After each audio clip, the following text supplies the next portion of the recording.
saveur divine. Cette bonne nouvelle du royaume sera prêchée dans le monde entier pour servir de témoignage à toutes les nations. Alors viendra la fin. Ce pain céleste vous est présenté par Immaculée Niraneza. Je vous salue, très chers amis qui écoutent cette émission Saveur divine. C'est toujours un honneur, une grâce que Dieu me fait de pouvoir partager la bonne nouvelle de l'Évangile avec vous.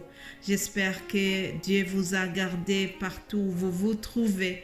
Alors aujourd'hui, nous allons continuer notre thème qui dit « Aller dans toutes les nations, faire les disciples ». Jésus-Christ a recommandé à ses disciples de quitter Jérusalem et d'aller dans toutes les nations pour faire les autres disciples. C'est aussi la mission de chaque chrétien. Mais avant d'entrer dans le vif du sujet, je voudrais donner comme introduction un verset que j'ai trouvé dans 1 Corinthiens chapitre 9. 1 Corinthiens 9, ce sont les paroles du serviteur de Dieu, Paul. Paul a été vraiment un grand évangéliste. Paul a été un grand prédicateur. Paul a fait beaucoup de choses. Il a écrit des lettres pastorales. Il a fait des disciples autour de lui.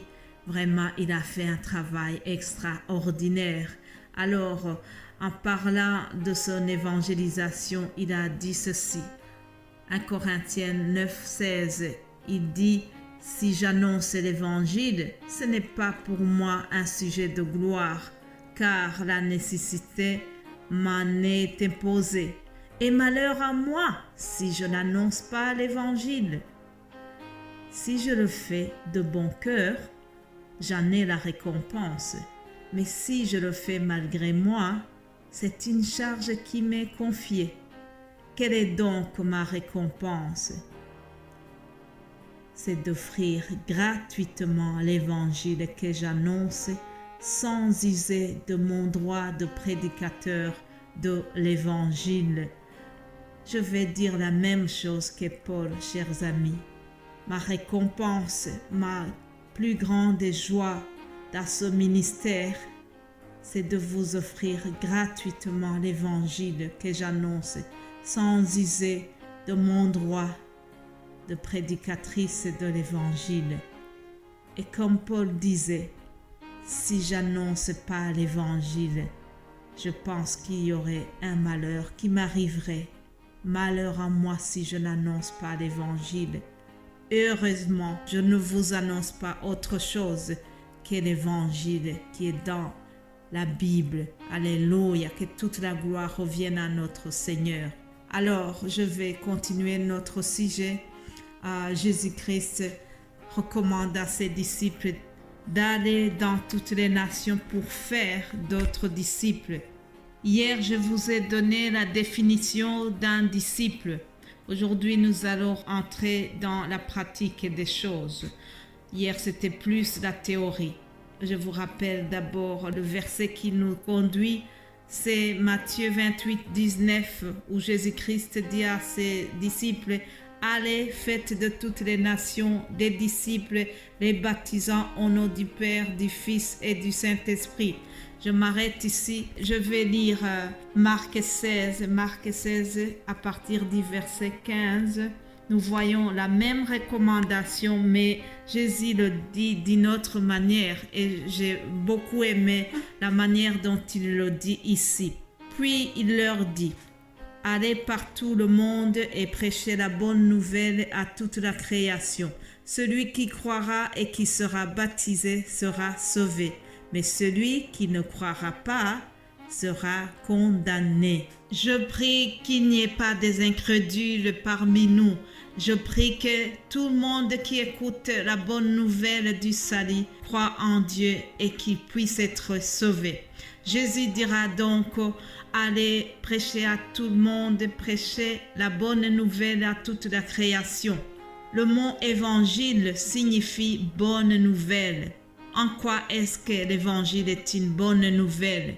Oui, chers amis, l'évangile est une bonne nouvelle. Oui, elle annonce l'amour de Dieu. L'évangile nous annonce combien Dieu a tant aimé le monde et qu'il a donné son Fils unique afin que quiconque croit en lui ne périsse point, mais qu'il ait la vie éternelle. Ça, c'est Jean 3,16. Je pense que même les gens qui ne lisent pas la Bible souvent, ils connaissent ce verset par cœur. C'est le centre vraiment de l'évangile. Dieu a tant aimé le monde, il nous a donné le cadeau le plus précieux, son Fils unique. Il a pris tout ce qu'il y avait de meilleur au ciel et il nous l'a envoyé. Vous savez, chers amis, en Jésus-Christ, nous sommes sauvés. En lui, nous sommes guéris. En lui, nous sommes consolés.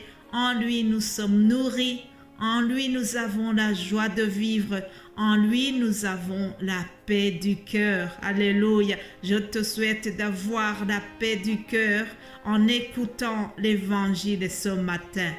Alors, si nous voulons faire les disciples du Christ, nous devons d'abord expliquer aux gens qui est Jésus-Christ.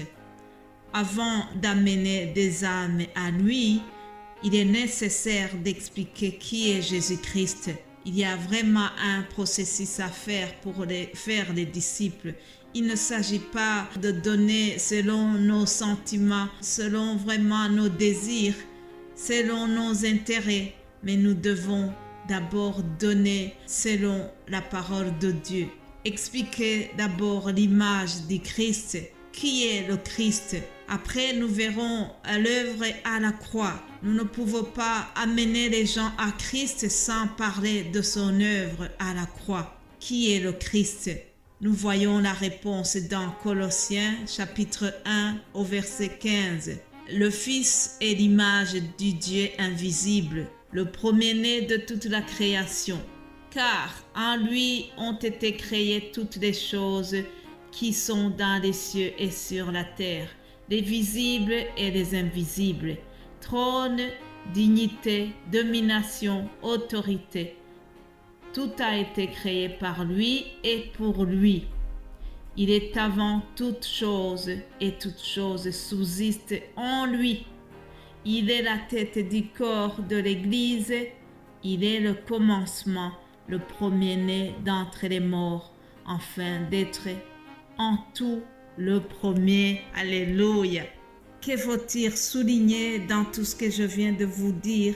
C'est que le Christ est l'image même du Dieu invisible. Dieu, pour mieux se montrer aux hommes, pour que les hommes comprennent qui est Dieu, il nous a envoyé son Fils. Il s'est fait homme, il a vécu parmi nous, il a fait des choses, il a fait des miracles. Il a vécu dans le monde en ayant vraiment la pleine humanité et en même temps en ayant en lui toute la divinité. Et il s'est fait humble pour que nous puissions vraiment connaître qui est Dieu le Père. À travers Jésus-Christ, le Dieu invisible est devenu visible pour les hommes. Alléluia. Jésus est le premier-né de toute la création. Au nom de Jésus, tout genou doit fléchir dans tous les cieux et sur la terre. Il n'y a aucun autre nom qui soit au-dessus de lui. Sachez-le, chers amis. Sachez également que nous avons tout pleinement en Jésus. En lui, nous avons tout pleinement. C'est lui qui est le chef de toute domination et de toute autorité. Il est le chef de toute puissance, de toute dignité et tout nom qui peut exister dans ce siècle et le siècle à venir. Il est au-dessus de tous les noms. Alléluia. Voilà le Christ. Voilà celui que nous devons prêcher. Voilà celui pour qui nous devons conquérir les âmes. Voilà, chers amis, le temps est terminé. Mais demain, je vais continuer en vous donnant le message de la croix. Soyez abondamment bénis. Gardez cette passion pour le Christ et surtout, ayez aussi la faim et la soif d'amener les âmes à Christ, de faire des disciples. Alléluia. Soyez bénis au nom de Jésus-Christ. Amen. Amen.